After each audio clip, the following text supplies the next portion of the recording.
siang anak-anak. Siang. Siang ya, selamat siang Utari.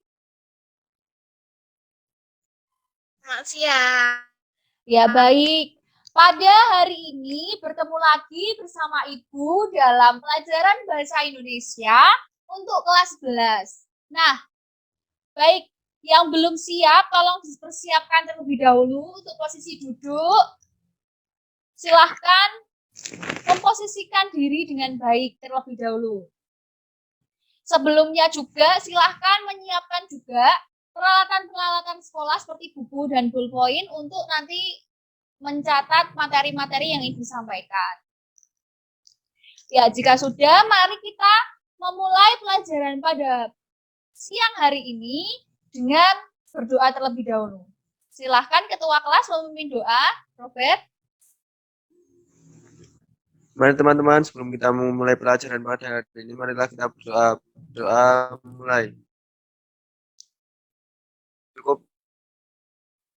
Ya, terima kasih Robert telah memimpin doa. Ya anak-anak, sebelum kita memasuki pelajaran, Ibu akan menyampaikan sedikit pesan terlebih dahulu. Karena sekarang adalah pandemi COVID-19, sehingga anak-anak belajar di rumah dan secara online, anak-anak dimohon untuk tetap mengikuti pelajaran, mata pelajaran apapun dengan baik dan sungguh-sungguh ya. Dan silahkan untuk mengerjakan tugas yang diberikan oleh Bapak Ibu Guru. Jangan sampai tugasnya menumpuk dan anak-anak menjadi lupa atau nantinya kesusahan dalam mengerjakan tugas seperti itu. Baik, untuk saat ini Ibu akan mengabsen dulu, mempresensi dulu anak-anak yang masuk pada siang hari ini. Baik, Ibu lihat di partisipan. Ya, semua anak pada siang hari ini, pada pelajaran Bahasa Indonesia kali ini telah masuk. Ya, terima kasih anak-anak sudah masuk di mata pelajaran Bahasa Indonesia siang hari ini. Baik, sebelumnya Ibu mau tanya, minggu lalu kita sudah belajar apa sih anak-anak? Teks apa? Teks prosedur. Iya, benar sekali, teks prosedur, yaitu di kompetensi dasar 3.1. Untuk sekarang, kita akan melanjutkan kembali pelajaran pada minggu lalu, yaitu mengenai teks prosedur. Baik, sebelumnya Ibu akan share screen terlebih dahulu, contoh teks prosedur. Apakah sudah terlihat? Sudah. Ya. Silahkan anak-anak baca teks prosedur yang telah Ibu share screen di layar Zoom anak masing-masing. Silahkan diperbesar ya, jika tidak terlihat. Ibu beri waktu 2 menit untuk membaca.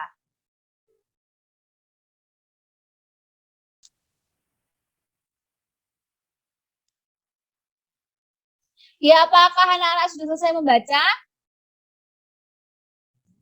Sudah. Sudah, baik Ibu stop share ya. Nah, apa teks prosedur apa yang anak-anak tadi baca? Judulnya apa? Cara mencuci tangan dengan baik dan Ya, benar sekali Utari. Cara mencuci tangan dengan baik dan benar.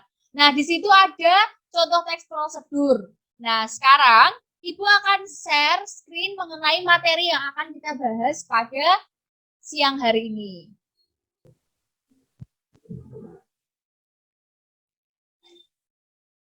Iya, apakah sudah terlihat? sudah. Baik, teks prosedur kelas 11.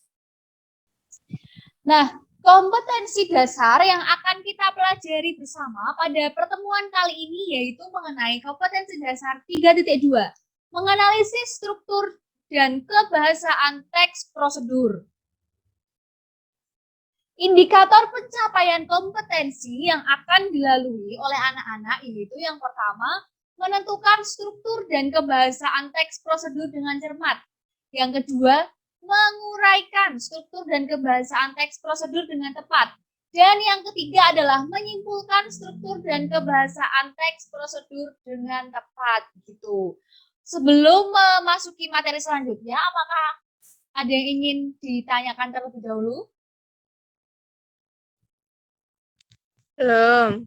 Belum, baik. Kita lanjutkan ya. Nah, di sini ada teks prosedur, ada pengertiannya. Ibu bisa minta tolong Utari untuk membacakan? Ya. Teks prosedur adalah teks yang menjelaskan tujuan dan langkah-langkah secara sistematis tentang suatu cara melakukan dan atau membuat sesuatu. Teks prosedur memiliki dua bagian di dalamnya, yaitu pernyataan umum dan tahapan-tahapan. Baik, terima kasih Utari telah membacakan slide ini. Nah, teks prosedur itu memiliki dua bagian di dalamnya, seperti yang sudah kita bahas minggu lalu. Teks prosedur ada dua bagian, yaitu pernyataan umum dan tahapan-tahapan. Nah, sekarang Ibu ingin bertanya kepada anak-anak, apa sih pernyataan umum dan tahapan-tahapan yang ada dalam teks prosedur? Bisa Ibu minta tolong Robert untuk menjelaskan apa itu pernyataan umum dalam teks prosedur. Pernyataan umum dalam teks prosedur adalah bagian awal atau pembuka teks prosedur yang berisi tentang tujuan yang berfungsi sebagai pengantar umum yang menandai apa yang akan dibuat atau dilakukan. Ya, benar sekali Robert. Terima kasih. Wah, kayaknya ini minggu lalu mencatat materi yang diberikan ya. Baik, selanjutnya mengenai tahapan-tahapan. Nah, bisa Kak Utari untuk menjelaskan apa itu tahapan-tahapan dalam teks prosedur? Tahapan-tahapan merupakan prosedur atau langkah yang harus diikuti untuk mencapai tujuan dengan tepat. Ya, benar sekali. Ibu beri tepuk tangan untuk kalian semua. Benar sekali yang dikatakan oleh Robert dan Utari. Pernyataan mengenai pengertian pernyataan umum dan tahapan-tahapan. Baik, kita akan ke slide selanjutnya. Nah, di sini ada struktur teks prosedur. Nah, sebelumnya apakah ada yang mengetahui struktur teks prosedur itu ada berapa? Ada 3. Ya, benar sekali. Ada 3. Mari kita lihat struktur teks prosedur itu apa saja. Yang pertama adalah mengenai tujuan. Yang kedua mengenai langkah-langkah. Dan yang ketiga mengenai penegasan ulang. Nah, di sini apakah ada yang bisa menjelaskan kepada Ibu mengenai tujuan, langkah-langkah, atau penegasan ulang dalam struktur teks prosedur? Robert, apakah bisa menjelaskan? Tidak, Bu. Tidak. Utari, sudah mengetahuinya?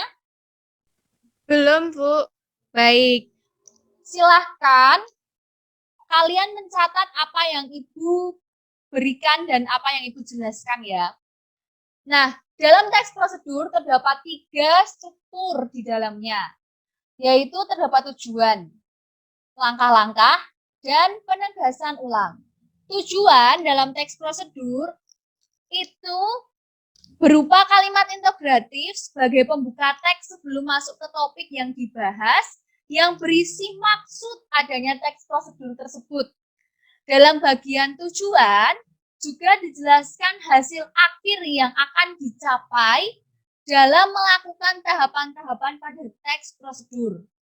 Tujuan dalam teks prosedur itu bersifat tentatif, sehingga tidak selalu ada dalam teks prosedur. Jadi, tujuan ini bersifat tentatif. Bisa ada dan bisa tidak ada juga dalam sebuah teks prosedur. Nah, di dalam tujuan ini berisi maksud dari teks prosedur. Kenapa sih teks prosedur itu dibuat? Tujuannya untuk apa? Nah, dalam struktur yang pertama ini, di situ akan dijelaskan maksud dari pembuatan atau maksud membuat teks prosedur tersebut. Begitu. Untuk yang kedua, yaitu mengenai langkah-langkah. Langkah-langkah merupakan rincian petunjuk yang disarankan kepada pembaca terkait dengan topik yang ditentukan untuk memperoleh hasil sesuai dengan tujuan teks prosedur. Tahapan ini harus dilakukan secara runtut dan tidak boleh ada tahapan yang terlewat maupun tertukar. Seperti itu. Di dalam langkah-langkah ini biasanya terdapat poin-poin. Poin 1, 2, 3, 4, 5. Nah, dan seterusnya. Nah, poin-poin tersebut merupakan isi dari langkah-langkah yang harus dilakukan pembaca dalam melakukan suatu topik teks prosedur itu, begitu. Selanjutnya ada penegasan ulang. Penegasan ulang merupakan manfaat jika langkah-langkah pelaksanaan prosedur dapat dilaksanakan dengan baik. Bagian ini juga berisi kalimat atau paragraf yang menjelaskan hasil yang didapat setelah melakukan setiap langkah kegiatan. Pada bagian ini juga terdapat saran dan tanggapan penulis terhadap kegiatan yang telah dilakukan. Gitu. Jadi di bagian ketiga ini, bagian terakhir, ini biasanya berisi saran dan juga tanggapan penulis terhadap kegiatan yang telah dilakukan sebelumnya, yaitu pada langkah-langkah. Dan dalam penegasan ulang ini terdapat manfaat yang nantinya akan didapatkan pembaca ketika sudah melakukan teks prosedur sesuai dengan langkah-langkah yang ada, seperti itu. Nah, menurut penjelasan ini, apakah ada yang ingin ditanyakan? Utari, Robert? Belum ada, Bu. Robert bagaimana? Belum ada, Bu. Ya, baik. Kalau belum ada, kita akan melanjutkan. Nah, dalam teks prosedur terdapat kebahasaan atau unsur kebahasaan. Nah, siapa yang tahu unsur kebahasaan teks prosedur itu ada apa aja? Ada yang sudah mengetahui? Sudah, Bu. Sudah. Coba Robert, ada apa aja sebutkan? 1. Konjungsi temporal. 2. Bentuk syarat dan pilihan. 3. Kalimat imperatif. Ya, benar sekali. Dalam teks prosedur terdapat 3 unsur kebahasaan tersebut. Namun juga terdapat unsur kebahasaan lainnya. Nah, kita akan membahasnya pada slide selanjutnya. Baik, seperti yang dikatakan Robert tadi, unsur kebahasaan teks prosedur itu ada 6. Secara umum ada 6. Yang pertama ada konjungsi temporal, yang kedua bentuk syarat dan pilihan, yang ketiga kalimat imperatif, yang keempat kalimat deklaratif, yang kelima verba tingkah laku, dan yang keenam pernyataan persuasif. Baik. Nah, siapa yang tahu dari keenam ini? Adakah yang bisa kalian sebutkan salah satu pengertiannya? Utari, Robert? Konjungsi temporal itu kata penghubung. Ya, benar. Konjungsi temporal itu kata penghubung. Ada lagi, Utari? Baru tahu itu, Bu. Baik. Ibu akan menjelaskan 6 unsur kebahasaan dalam teks prosedur ini. Silahkan anak-anak bisa mencatatnya ya. Jadi, konjungsi temporal. Konjungsi atau kata penghubung adalah kata tugas yang menghubungkan antar klausa, antar kalimat, dan antar paragraf. Nah, adapun konjungsi temporal itu merupakan konjungsi yang berkaitan dengan waktu. Jadi, konjungsi temporal atau waktu adalah kata hubung yang menjelaskan hubungan waktu antar dua hal atau peristiwa. Dengan kata lain, konjungsi temporal menghubungkan waktu satu dengan waktu yang lain. Seperti itu. Contoh konjungsi temporal, ada yang tahu tidak? Robert? Contoh konjungsi temporal tahu? Contoh konjungsi temporal. Kata-katanya tuh, Bu. Ya, ada contoh konjungsi temporal adalah Apabila, ya, bila, hingga, ketika, sambil, sebelum, setelah, sesudah, selama, sama sejak. ya. Benar sekali yang dikatakan Robert. Itu adalah contoh-contoh konjungsi temporal. Baik, untuk yang kedua yaitu bentuk syarat dan pilihan. Syarat dan pilihan pada teks prosedur diungkapkan dengan konjungsi yang sama, yaitu jika, apabila, dan seandainya. Syarat ditandai dengan adanya konsekuensi yang harus diterima jika menerima suatu keputusan.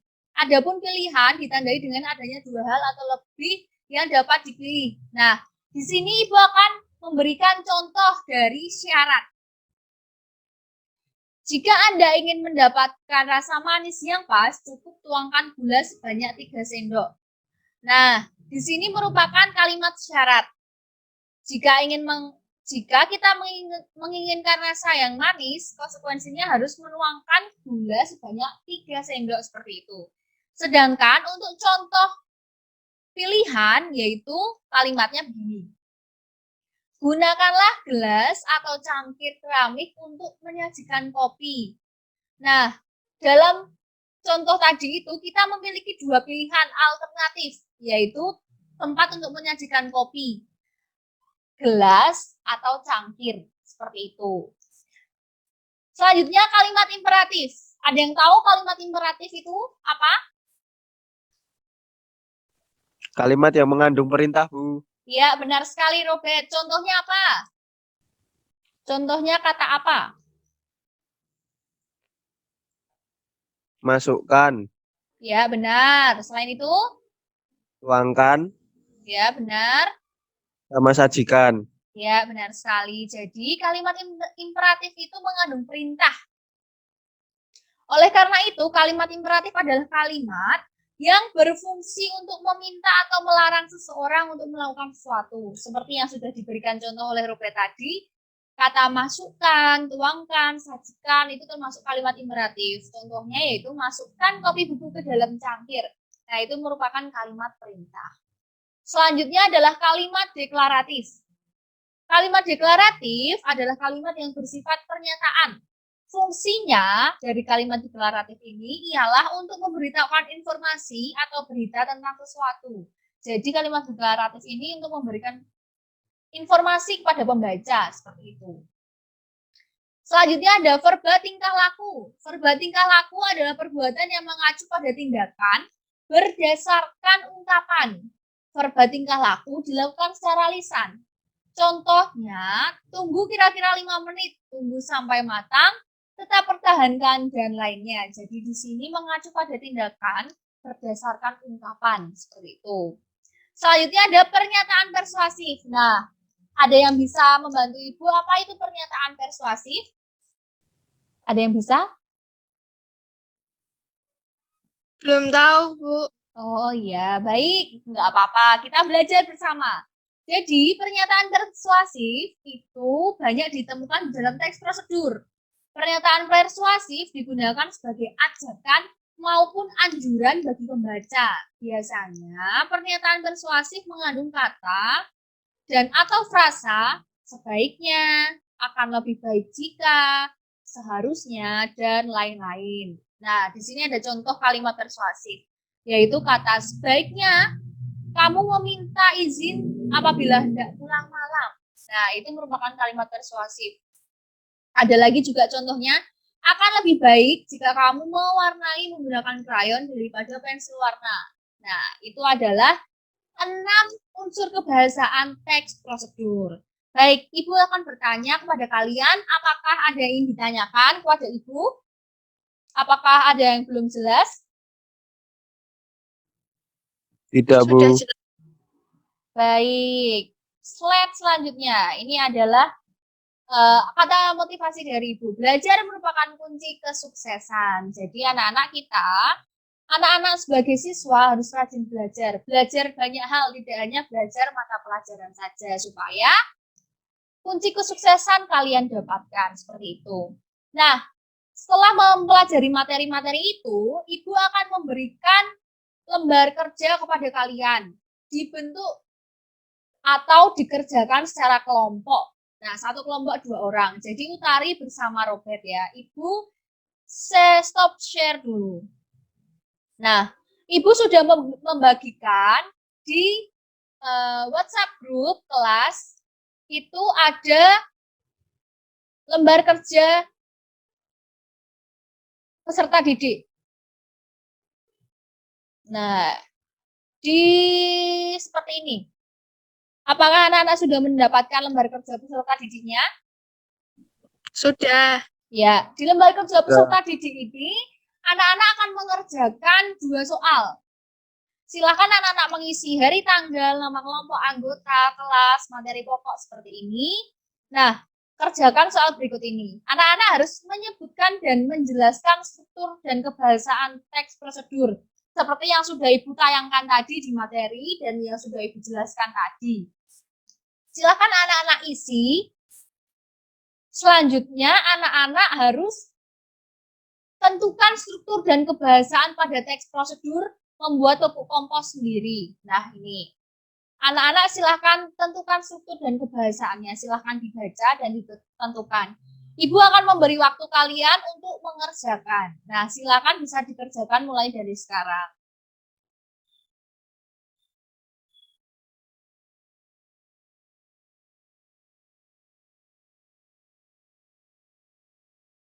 Baik, anak-anak, apakah sudah selesai mengerjakan? Belum, Bu. Ya. Baik, anak-anak sudah selesai? Kalau sudah, mari kita bahas. Ya, baik. Silahkan anak-anak bisa menjelaskan kepada Ibu jawaban yang telah kalian tulis dan diskusikan bersama. Ya, silahkan. Siapa yang ingin memulai? Utari atau Robert terlebih dahulu? Robert, Bu. Ya, baik. Silahkan Robert menjelaskan menjelaskan jawaban nomor 1, yaitu mengenai struktur teks prosedur. Struktur teks prosedur ada 3, yaitu tujuan. Pupuk kompos adalah jenis pupuk alami yang terbuat dari bahan-bahan alami seperti sampah, daun, dan juga kotoran hewan. Pupuk kompos akan membuat tumbuhan bisa tumbuh dengan baik dan tanah pun menjadi gembur. Pupuk kompos sebenarnya bisa dibuat sendiri dengan alat dan cara yang mudah.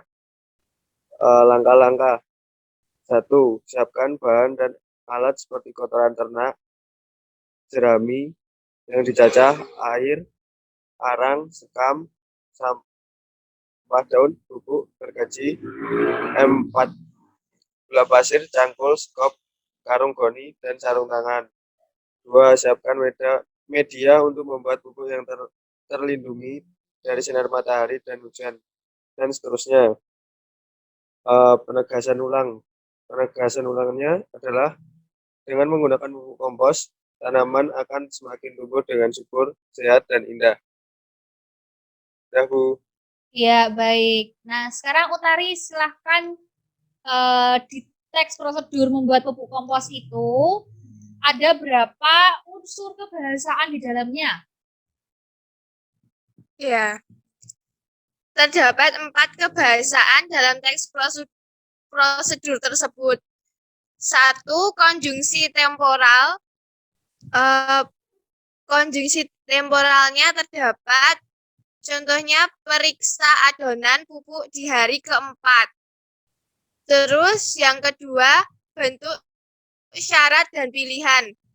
Lakukan pemeriksaan setiap pagi dan sore. Caranya adalah dengan memasukkan tangan ke dalam adonan pupuk dengan menggunakan sarung tangan. Yang ketiga, kalimat imperatif.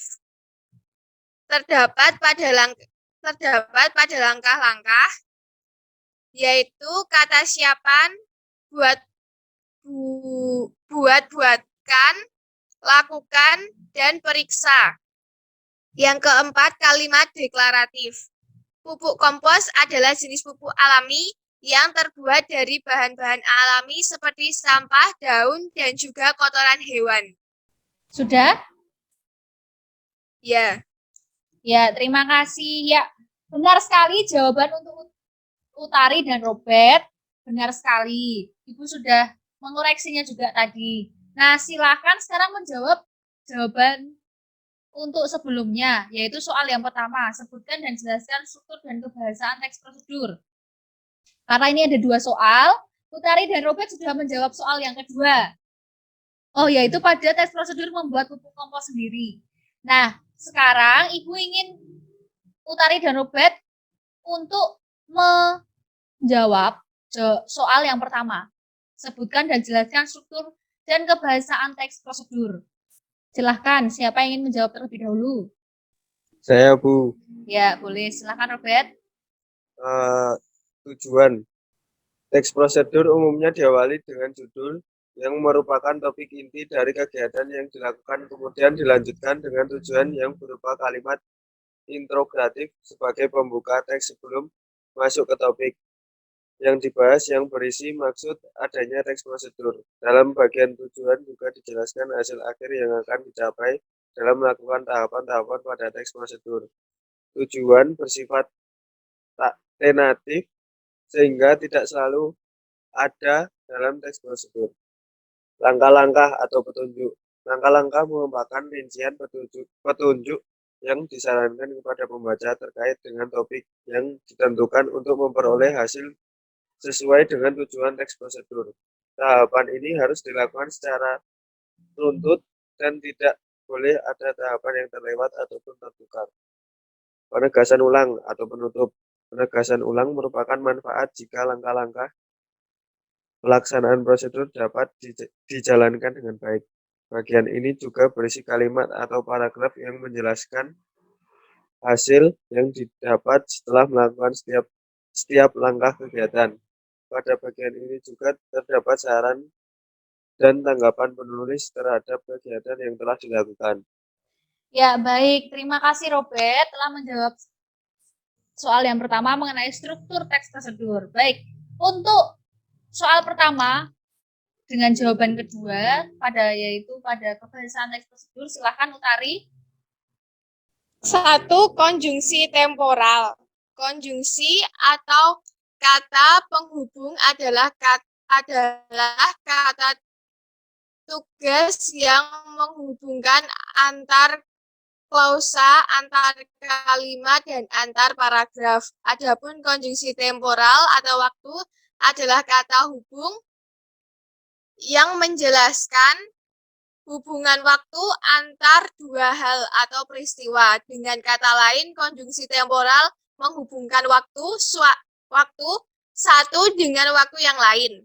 Contoh konjungsi temporal adalah apabila, bila, hingga, ketika, sambil, sebelum, setelah, sesudah, selama, sejak. Yang kedua, bentuk syarat dan pilihan.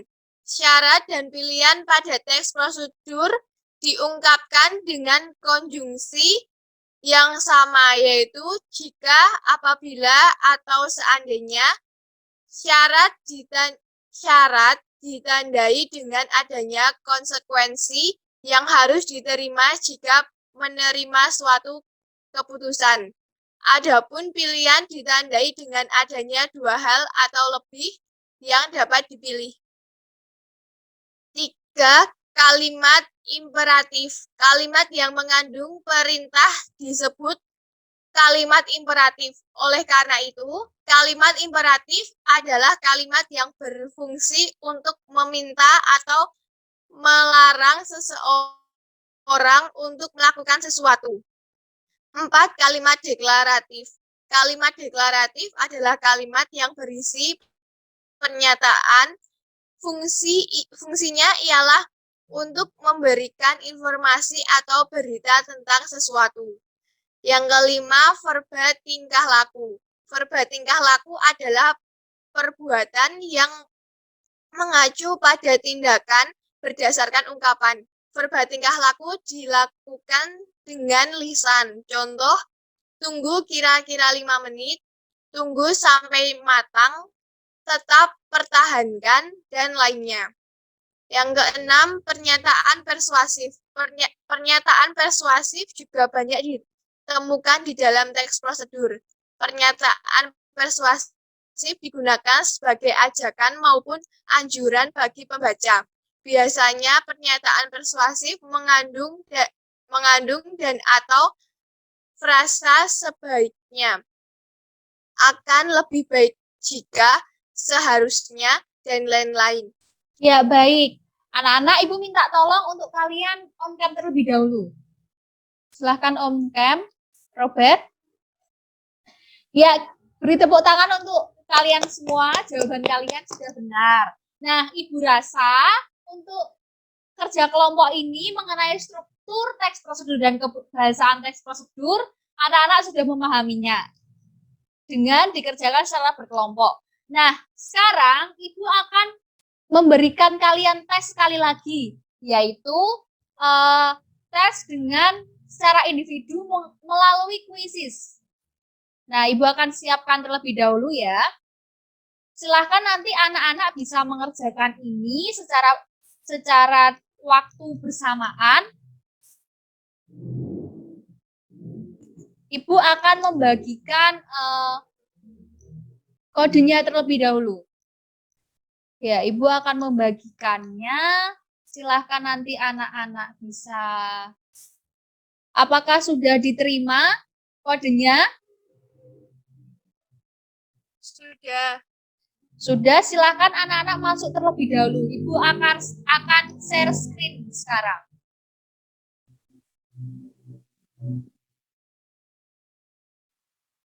Silakan join terlebih dahulu sekarang.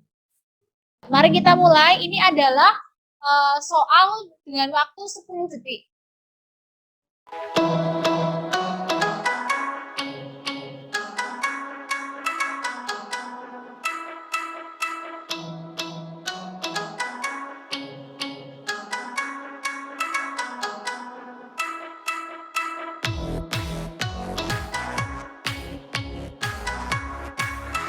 Utari bisa menjawab atau tidak?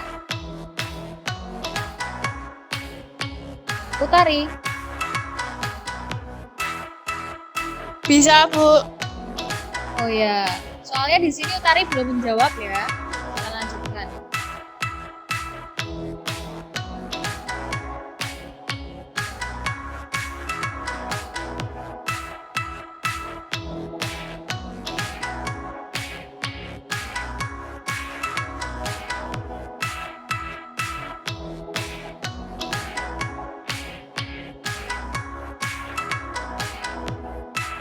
Baik, kita lanjutkan.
Ya, ini pertanyaan ke-9.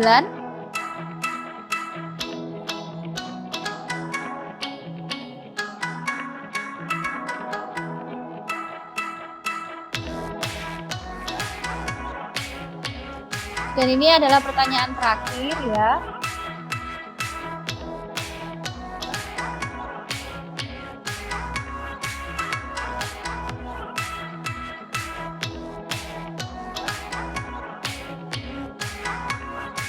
Baik, mari kita lihat hasilnya.